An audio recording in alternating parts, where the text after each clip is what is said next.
Thank you, Heather, for that introduction. I've known Heather for about 5 years. We actually did a service commitment together, and it's so weird to come full circle with people that you knew like from back in the day, and then you end up working with them.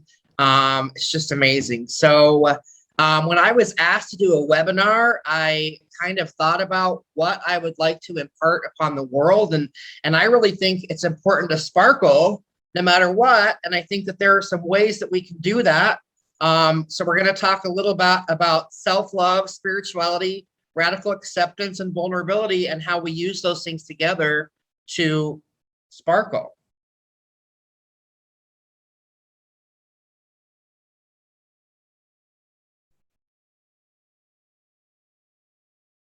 So before we begin, I want to set our intentions. I think it's important to be intentional about what we do. And my goal for this session is that we understand ourselves a little bit better, and that we love ourselves a little bit more, and that we find our sparkle. And I define sparkle as the way we uniquely show up in the world and show people who we really are without the fear of being judged or misunderstood.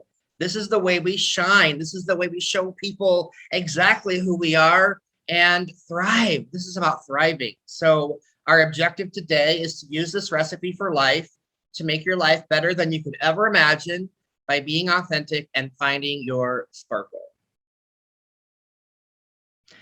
All right.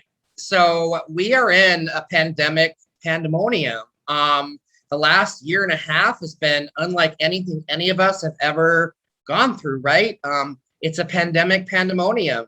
It's caused anxiety, stress, depression, and an addiction, and a spike in addiction. And so the stress, which is fear-based, causes sleeping difficulty, trouble with concentration, outbursts of anger, anger management issues, changing to eating habits, new or increased substance abuse, chronic health problems, and pre-pandemic mental health conditions are worsening. So if you were depressed or anxious before COVID, you are likely to be more so now. If you were deeply affected by COVID-19, say you had it, or you lost a job because of it, or somebody really close to you died, or I mean, there's all kinds of scenarios that have been happening. We can grieve just losing our identities for the last year and a half, right? We haven't been able to do the things that we like to do. You can develop some PTSD around it, which creates sudden fear for no reason, flashbacks, anger or irritability, physical symptoms like rapid heartbeat, sweating, and difficulty breathing, negative thoughts, feeling guilt or blaming yourself for what happened, extreme worry it will happen again, agoraphobia, like you don't want to leave the house, you're like afraid that you're going to get COVID, right? Suicidal thoughts, and again, an increase in substance abuse. Right now, a lot of people that are coming in are stating that like they were forced to work at home, right? And you know, that 5 o'clock drink becomes a 4 o'clock drink, and then a 2 o'clock drink, and right? And then before you know it, you're waking up and using, right?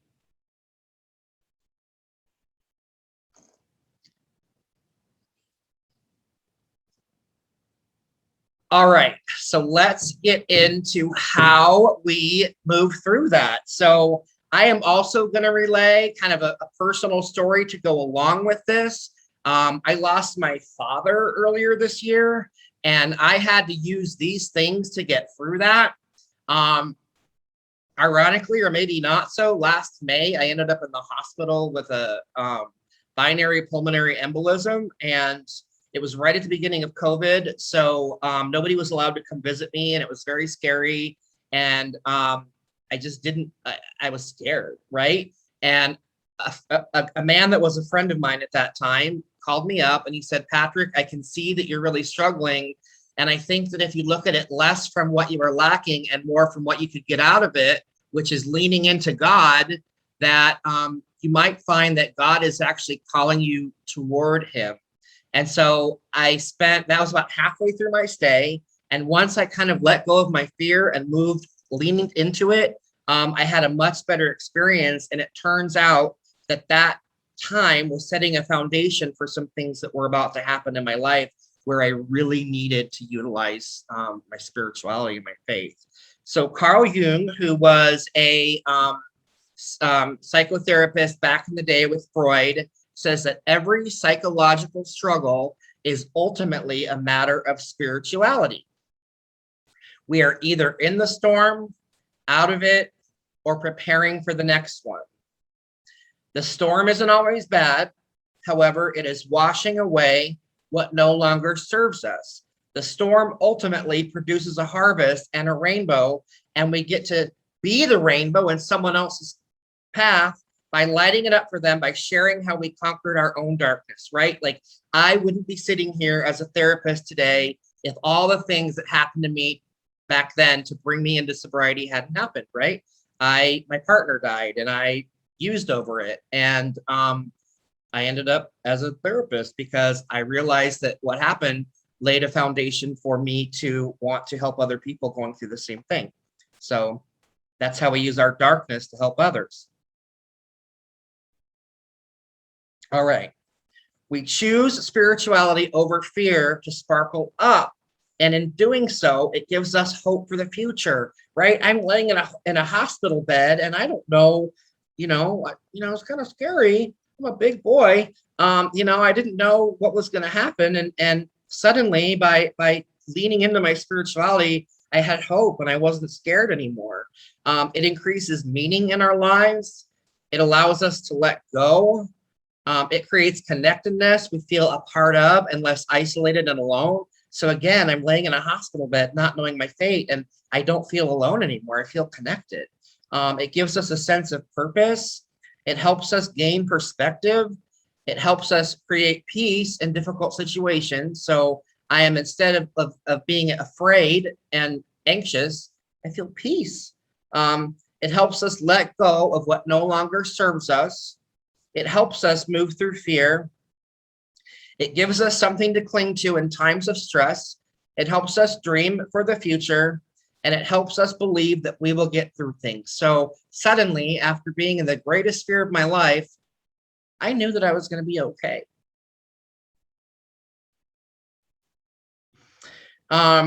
Spirituality helps us forgive or realize the past could not be any different. So the definition of forgiveness is when we give up the hope that the past could be any different. By doing so, this helps us create new experiences for us. It helps us see the good in others and things rather than the bad. It helps us shift our thoughts, which changes our actions. It helps us understand we are no longer our thoughts, but rather the awareness of them. So as addicts, our mind is like a dangerous neighborhood. We should not go in there by ourselves, but we are hard on ourselves and we think that all these bad things that we think about ourselves are the truth, and they're really not. If we become aware of them, maybe we have the opportunity to change them. Spirituality helps us grow our coping skills. It helps us better communicate with others. It helps us see the bigger picture. So there's always a bigger picture that we can't always see, but if we keep taking the next right steps, we move into it. It helps us be fearless, and it helps us be vulnerable. It helps us develop compassion and empathy for others, especially people that maybe we don't get along with. We have awe and wonder, and we seek meaning and purpose. We want to make the world better, right? So we come into recovery, and suddenly if we do the steps, we're at step 12, and we get the opportunity to give back to others and change others' experiences, again, based on what had happened to us that made us addicts, right? Research shows that spirituality helps people cope with the effects of everyday stress and helps adults better cope with negative feelings and enhances positive ones. There is also less stress reactivity. So if you are feeling peace, you don't react to things like you do when you're not, right? You have better health. You can handle stress better. You have less depression, less hypertension. You're more gratitude. You're able to practice mindfulness, which is meditation, right? And you are focused on others instead of yourself.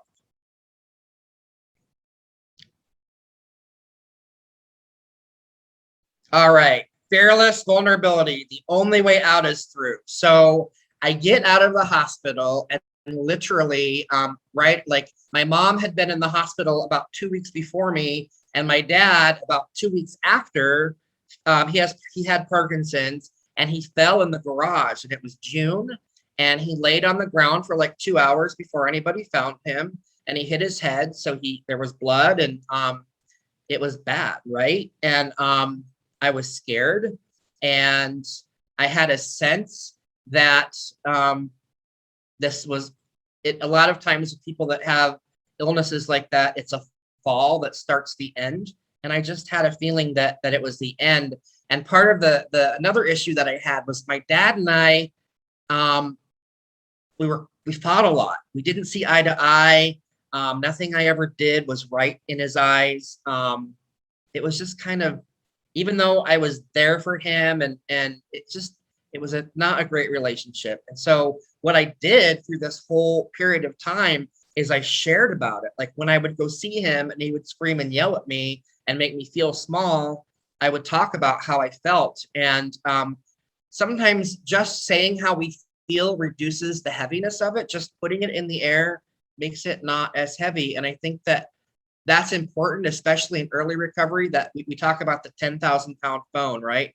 We don't call our sponsors. We don't talk to people. And that's how we end up isolating. And if you are vulnerable, it's the opposite of isolating, right? The only way out is through. We have to talk about what we're going through. Instead of denying your feelings, which is a natural trauma response, we have to lean into them. You got to feel it to heal it. You got to be fearlessly vulnerable and connect with the deeper issues that are actually causing this fear. So the deeper issues were that I was afraid of my dad because we didn't have a good relationship, and I was scared that he was going to die and that we weren't going to have our issues resolved, right? So I actually end up in therapy myself, and I have this aha moment where I realize that the reason why my dad is so hard on me actually has nothing to do with me. It's him projecting his fear about who he was and not doing what he wanted to do onto me because he wanted me to have a better experience than he did. And once I had that realization, I was able to see my dad from a lens of compassion and love instead of, oh my God, this guy is terrible. So I was able to show up and lean into the experience that I was having with him. The only way out is through. Brene Brown says that if we want greater clarity in our purpose or more meaningful lives, vulnerability is the path. Fearless vulnerability is our willingness to take risks and expose ourselves truthfully to others. Fearless vulnerability opens you up to others and helps them see you and all your beautiful colors and dimensions. So God made every single one of us special, right? We each came out a creation of beauty and awe and wonder, and we are here in this earth to find out what that is. Fearless vulnerability helps us build meaningful connections with others. So if we show people who we are, we meet people that we're supposed to meet. We find our tribe. We do what we're supposed to do, right? Fearless. So you got to show them who you are. You got to walk into a room and you got to own it. And you just got to make sure that people see you, right? Everyone knows that I wear sparkly shoes. And that is because of an old story from when I was in 3rd grade. I wore the Michael Jackson Thriller jacket to work, black and red jacket. And I thought I was like so hot. And everybody made fun of me. And I was 8 years old. And part of me stopped in that moment. And I thought, gosh, if I show people who I am, they're going to make fun of me, right? So part of me shut down for several years. When I got sober, I was ready to light up the world, and my shoes were a statement. My shoes said, this is how I feel about myself, and this is who I am. So fearless vulnerability improves physical and mental health. It reduces stress. It increases life expectancy. It decreases depression and anxiety, and you have higher self-esteem. Fearless vulnerability builds trust, empathy, and understanding, which reduces fear. It helps you feel seen, heard, and understood. Every single person on this earth wants to feel seen, heard, and understood. When we allow ourselves to be seen, we give others the opportunity to be in our shoes. It creates a shared experience of human understanding. Allowing ourselves to be seen exactly as we are builds our own self-esteem. When we share heavy or scary things with others, we reduce the effect that they have on us. So I am sharing about this relationship with my dad and how hard he is on me. And, I am reducing the effect of its fear and hold over me. And it's not as heavy, and I don't feel scared anymore. I feel hope. Fearless vulnerability opens us up to find the people we want in our lives that embrace our authentic selves. So we walk into a room and we naturally connect to the people that we're supposed to connect with. We find our tribe. It helps us reach out for help when we feel scared and alone. Brené Brown says, shame needs 3 things to grow exponentially in ourselves: silence, secrecy, and judgment. How many of us as addicts live in silence, secrecy, and judgment? The worst judges of us are ourselves. We are not kind to ourselves. And as we, go through the judgment of ourselves, we are more secretive and we stay silent about the things that we need to get out. Fearless vulnerability makes us accountable of our emotions, helps us process negative emotions, and increases self-awareness. Fearless vulnerability is a catalyst for great growth. It is something as simple as picking up the phone and saying, I'm struggling and I need your help. How many times have we not done that and relapsed over it? I think a lot of us have. Fearless vulnerability opens the door to love and acceptance.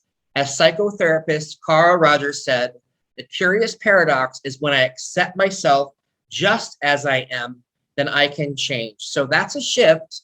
We often want other people to accept us, and we think that that's how we're going to accept ourselves. But ultimately, it's us having self-acceptance, and we change through that.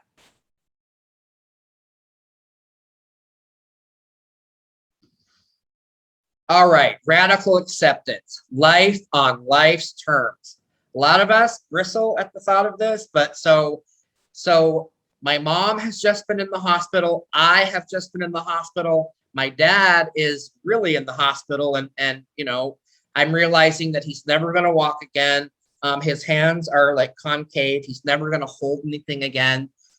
He's, because of the fall and hitting his head, his dementia is a lot worse. I'm realizing that I have to get help for him really fast. And I very quickly had to put them in a care home, and I was able to put them in a home together.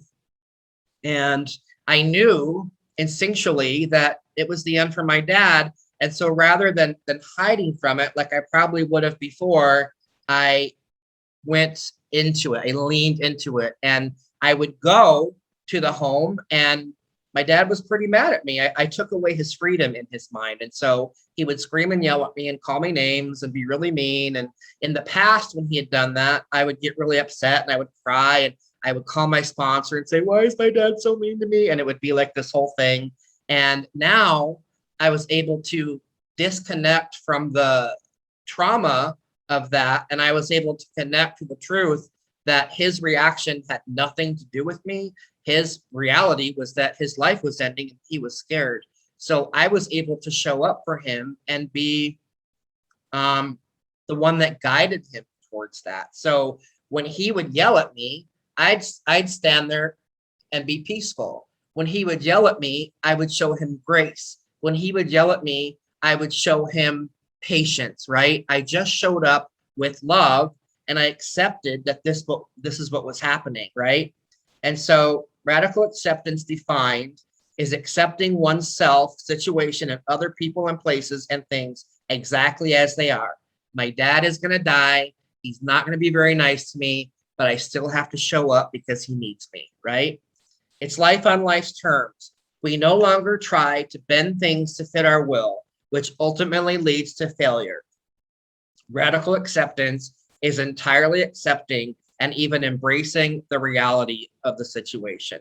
So at a certain point in this journey with my dad, I realized that my purpose in this moment was to help him accept his own death, right? And so I would go there and I would start talking to him about spiritual things, and he wasn't a spiritual person. And I would also talk to him about the things that I was doing in my life. And I think that because I was doing well and showing him I was doing well, I think that he was able to let go and not be afraid of leaving me, right? So radical acceptance is basically, this is happening. Now what do I do, right? So this is very Buddhist, but the opposite of accepting things, reality, is actually suffering, right? If we don't accept things, we suffer. Radical acceptance tells us we can't change something, but we can lean into it and make it work for us. So nothing happens to us, it actually happens for us. So this death that was something that I was always really afraid of actually made me grow more than I ever had in my whole life. And it made me show up to the person that I was most afraid of as I really was, right? And that helped me minimize the suffering. I wasn't going there in fear. I was going there in love. So another term for radical acceptance is acknowledgement. With radical acceptance, you are not condoning a situation. You are merely recognizing it exists. I didn't love it. It was not fun. But it was what it was. And I had to do it. I had to do it for him.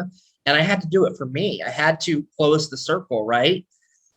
We let go of our judgment around things and we perceive them exactly as they are.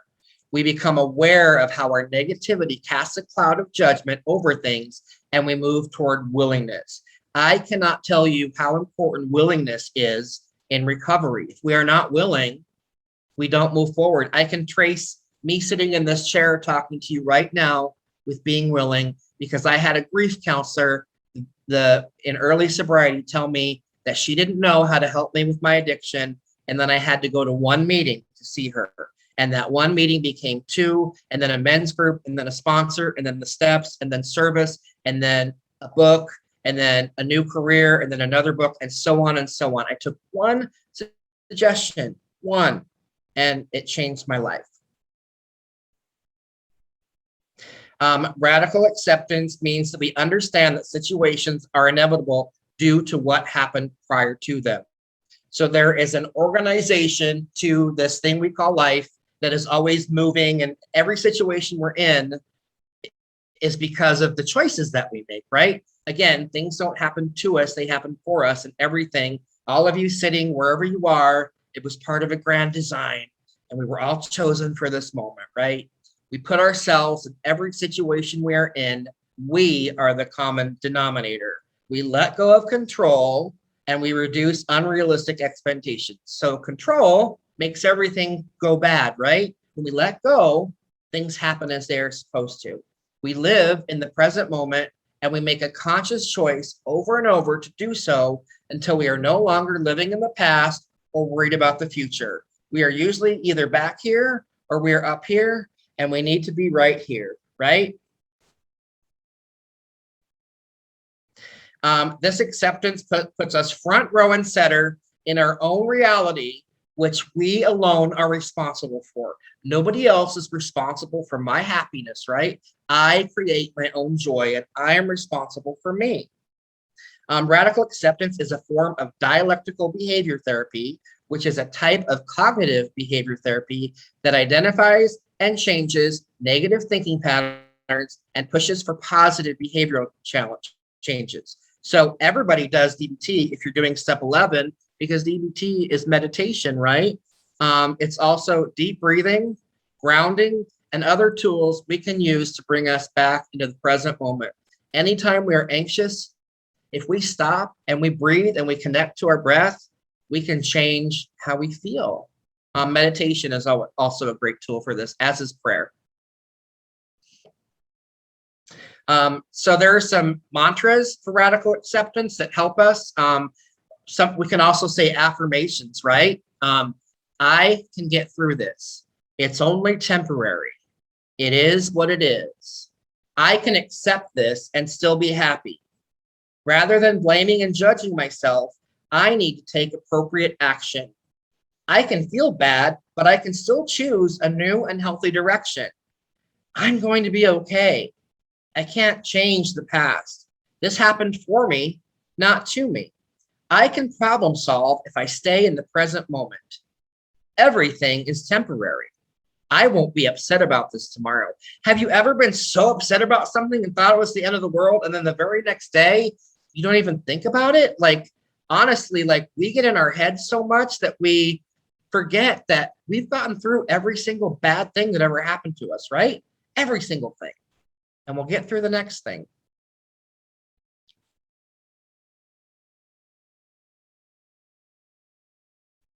All right, self-love. So I'm going through all this stuff with my dad.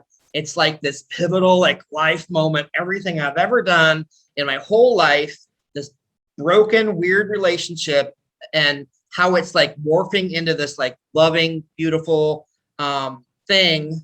I was able to do it with self-love, right? I loved myself enough to show up for my dad in the time when he needed me. And I was able to show him that he needed to basically love himself. And that meant accepting what was happening, right? And being vulnerable with me about how I was feeling, which he finally did. And talking to God about it. So spirituality, fearless vulnerability, and radical acceptance open the door to self-love. Self-love is accepting who you are exactly as you are. So every time I showed up to that care facility, I showed my dad who I was. Dad, I just got my master's degree. Dad, I just got licensed by the state of Arizona to be a therapist. Dad, I got 6 job offers. Dad, Brandon Lee just interviewed me, right? So every time I'm going in there and he's seeing all these things I'm doing, and he's like, this is not the kid that I, raised. He told me once, he said, you used to be so meek and afraid of everything. And that's just not who I see anymore. And that was a really beautiful moment for us. So self-love is treating yourself with kindness and respect as you would treat others. Self-love encourages an overall positive view, which helps you love yourself through temporary feelings and situations.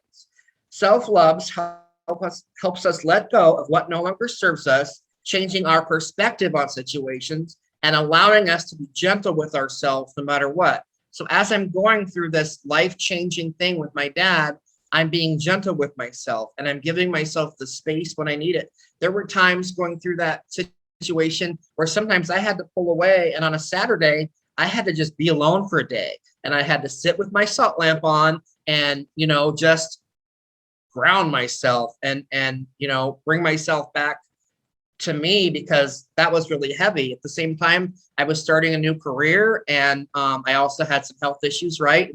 There was a lot going on, but as long as I loved myself, I was able to get through all of it. Self-love in action is loving affirmations. I love myself. I deserve this. I'm worthy. I challenge every single person watching this to stand in front of the mirror and love yourself. It makes it easier to love others too. Self-love is self-forgiveness.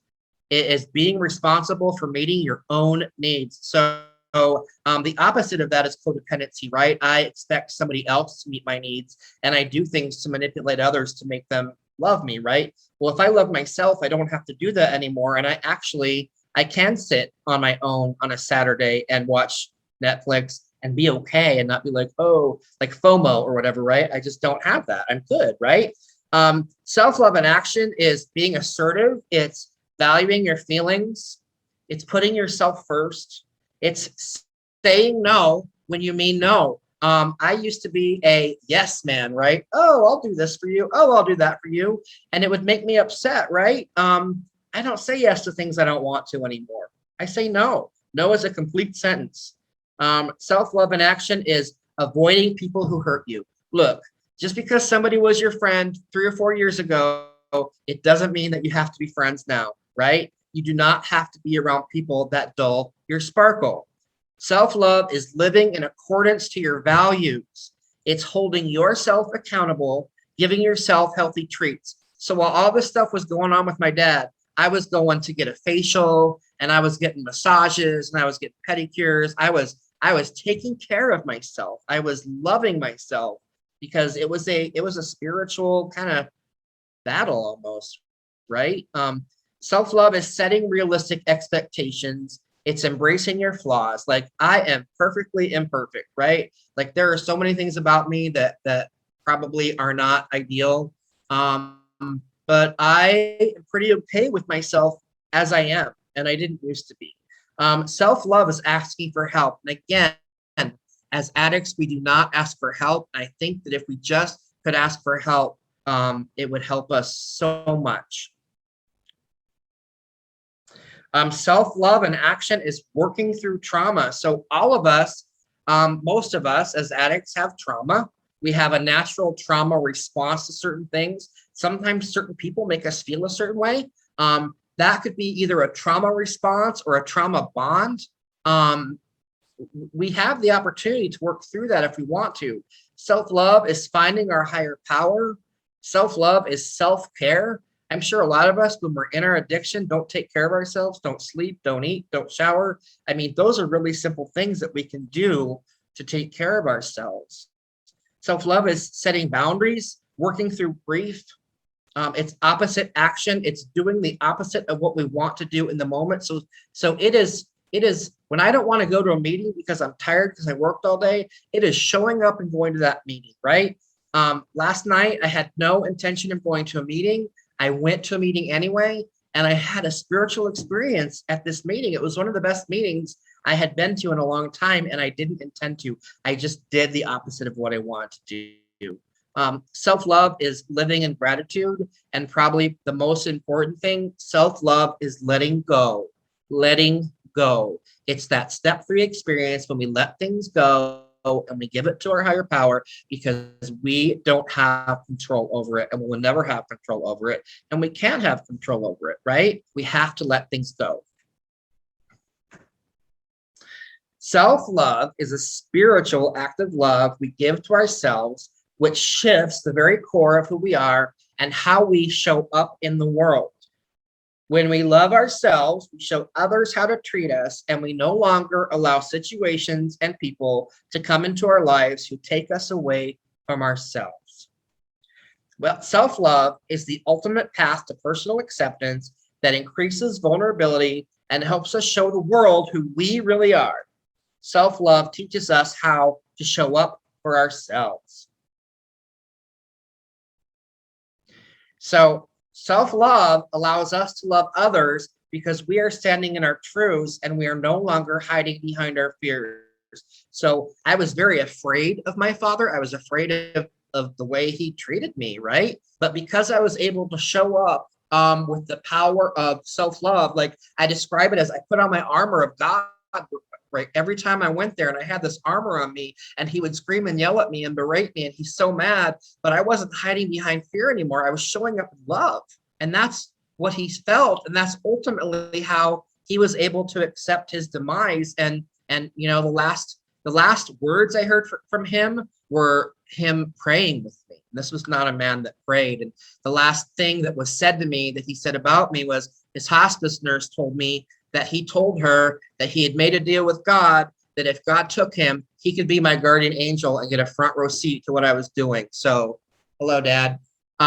Self-love is spiritual because it brings us toward the greatest beauty inside ourselves, which is how God made us, right? I said it early. It's our unique colors. It's our unique flavor. It is our design for living that was created for us because we do what we are supposed to do and we become who we are supposed to become. And this is our sparkle, right? Everybody has a unique sparkle. This increases happiness. It reduces stress. It develops healthier habits. It develops emotional resilience. It improves relationships. It increases productivity. It helps us manage anxiety and symptoms of depression. It boosts confidence. It helps us achieve goals and dreams. and it inspires others. Loving yourself helps others love themselves, right? I walked my dad toward acceptance because I showed him how to love himself by loving myself. It is an act of love that reduces pain, fear, anxiety, and stress for everyone.